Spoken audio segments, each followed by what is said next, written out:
Les amis, bonjour et bienvenue sur cette vidéo. Aujourd'hui, nous allons encore essayer de prendre deux trades comme d'habitude. Voilà. Maintenant, comment est-ce qu'on fait pour prendre position sur les options binaires? Alors, premièrement, nous sommes sur EuroGBP. Nous allons revenir sur les options digitales d'abord.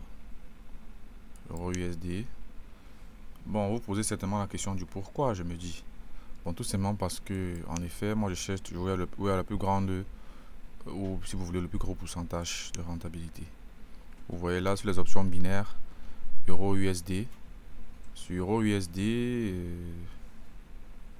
par exemple, vous avez 80% de revenus sur les 1 minute. Vous avez 72% de revenus sur 5 minutes et plus. C'est pas intéressant pour moi parce que ce qui compte en trading, c'est le pourcentage et le revenu. Comme vous le savez, moi je trade toujours des bougies d'1 minute avec un temps d'expiration de 1 minute. Ce qui veut dire que lorsque je prends un trade, il y a 1 minute pour que le trade puisse se clôturer. Donc on revient sur le digital, Euro-USD, où nous avons, n'est-ce pas, 95% de revenus. La mise est de 20 $. Le temps d'expiration, comme vous pouvez le constater, est d'1 minute. Voilà. Donc les amis, maintenant, comment est-ce que je fais pour prendre position sur les options binaires aujourd'hui? Je vais d'abord premièrement dézoomer mon graphique. Je vais retirer toutes les traînes qui sont là depuis. Voilà. Je vais premièrement passer les lignes. Parce que vous devez savoir que ce sont les trend lines qui vont nous aider à trouver la direction que vont prendre les marchés.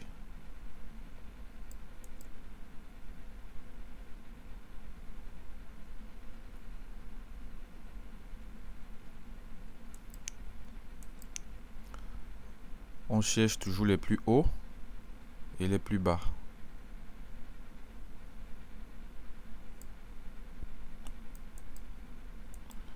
Pourquoi je mets ça là?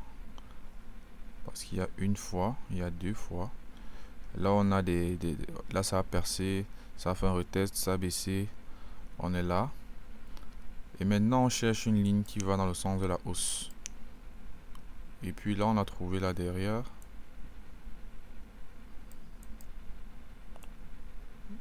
Voilà.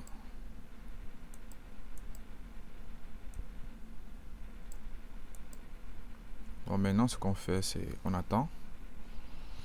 Le prix, une fois arrivé ici, là, il va se renverser ou bien il va continuer. À noter que ici, on peut dire qu'on est comme sur un, ou si vous voulez, sur une résistance, les amis. Donc il y a de fortes chances que le prix se renverse. Il y a de très fortes chances que le prix se renverse. Mais en même temps, on est dans une tendance où le marché a commencé à aller à la hausse. Vous voyez un peu. Donc je me dis que ça va remonter. Je me dis ça parce qu'on a commencé la hausse ici. On a eu une bougie rouge qui nous fait comme un faux mouvement. Parce que généralement, il y a ce qu'on appelle les faux mouvements en trading. C'est-à-dire, vous êtes dans une tendance haussière et puis après le marché vous fait genre, vous vous êtes trompé. Alors que vous ne vous êtes pas trompé, c'est juste pour pouvoir vous déstabiliser psychologiquement. Donc voilà. On a fini les 30 premières secondes, comme vous le savez, il manque encore 30 secondes supplémentaires. Voilà. Et notez bien qu'à tout moment, vous pouvez fermer votre position ici. Le bouton vendre. Si je ferme actuellement, je vais prendre uniquement 7 $ au lieu de 19 $. Après, au bout d'un moment, le bouton va disparaître. Donc, vous avez la possibilité de vendre votre position en cas au moment où vous sentez que vous êtes trompé. Donc, les amis, on va faire une autre analyse du trade qu'on vient de passer. Nous avons positionné nos trendlines. C'est fondamental, c'est basique. Pour trouver la direction que vont prendre les marchés. Parce qu'on ne se lève pas pour prendre une position comme des fous furieux. J'ai décidé d'entrer un peu plus dans le vif du sujet avec vous parce que voilà, j'aimerais vous donner plus de contenu édifiant, plus de pertinence. Donc, position de trendline ou nos pièges si vous voulez. On attend que le prix atteigne les zones. Voilà. On trade uniquement la session de Londres et la session de New York. Parce que dans la nuit, la volatilité et les bougies vous laissent seulement de longues mèches et qui vous font perdre par la suite. Voilà, et puis on est arrivé sur un niveau de résistance. Sauf que nos indicateurs de candlestick, c'est-à-dire les chandeliers japonais, nous indiquaient que le marché allait avoir une continuité.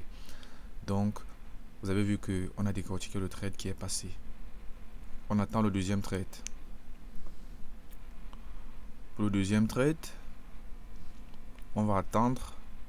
Si on regarde encore là, vous voyez la ligne, quand je bouge mon curseur, il y a une ligne horizontale et une ligne verticale. Cette ligne verticale vous permet de constater qu'ici en haut, nous sommes comme sur une résistance. Je ne sais pas si vous voyez ici. Là, il y a un point. Et si on arrive ici sur le même point, on peut dire qu'il y a de fortes chances que le marché se renverse. Mais nous ne sommes pas là.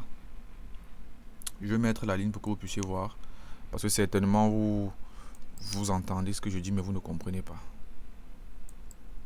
Je parle de là. Par rapport à ici. N'oubliez pas et souvenez-vous, une résistance est un niveau auquel lorsque le prix atteint, le marché se renverse. Quand on parle du marché, on ne parle pas des oignons, on ne parle pas de l'euro que vous avez fiduciairement, c'est-à-dire physiquement. On parle des bougies.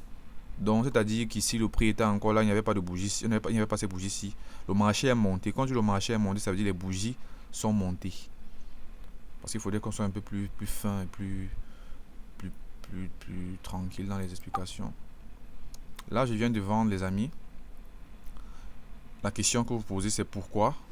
Bon, tout simplement parce que la configuration de bougie ici, généralement, fait souvent que le marché va à la baisse.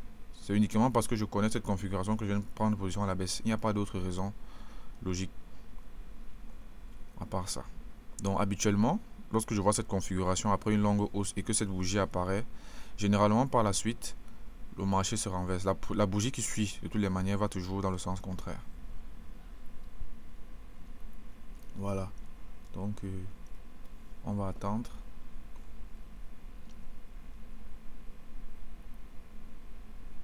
On va attendre. Il reste 5 secondes. Je peux toujours cliquer là. Mais bon. On a perdu 20 $. Je vais remplacer par deux positions à l'achat. Voilà. Parce qu'il faut savoir qu'il y a ce qu'on appelle la marginale, qui est une technique qui consiste à combler les pertes par le double ou le triple de la position que vous avez perdue par le passé. Seulement, cette technique fonctionne uniquement si vous arrangez à rentabiliser dans les délais les plus prompts.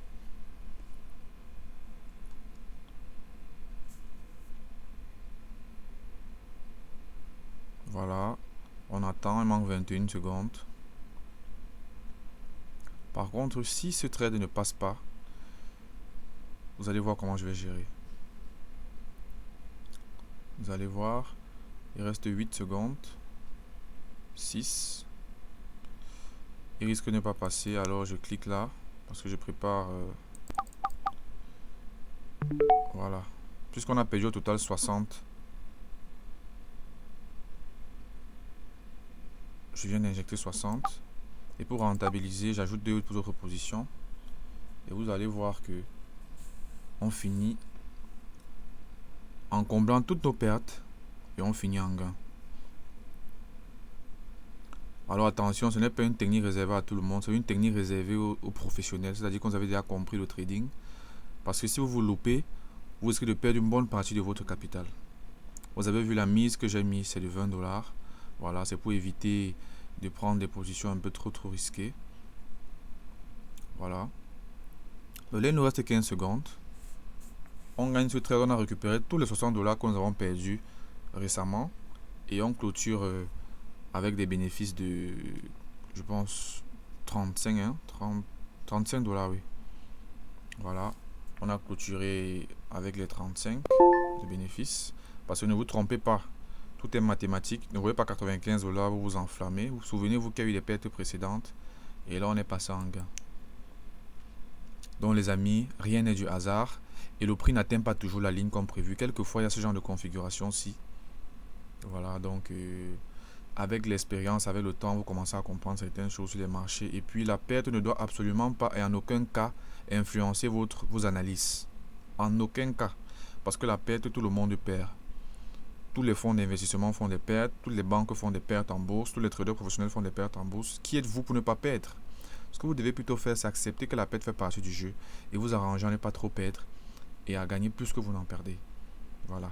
Donc les amis, j'espère que vous avez aimé cette vidéo. Si ce contenu t'a plu, like, partage, afin que quelqu'un qui est dans ta situation puisse aussi profiter des connaissances que je mets à disposition sur la chaîne. Donc on se dit à demain pour la prochaine vidéo.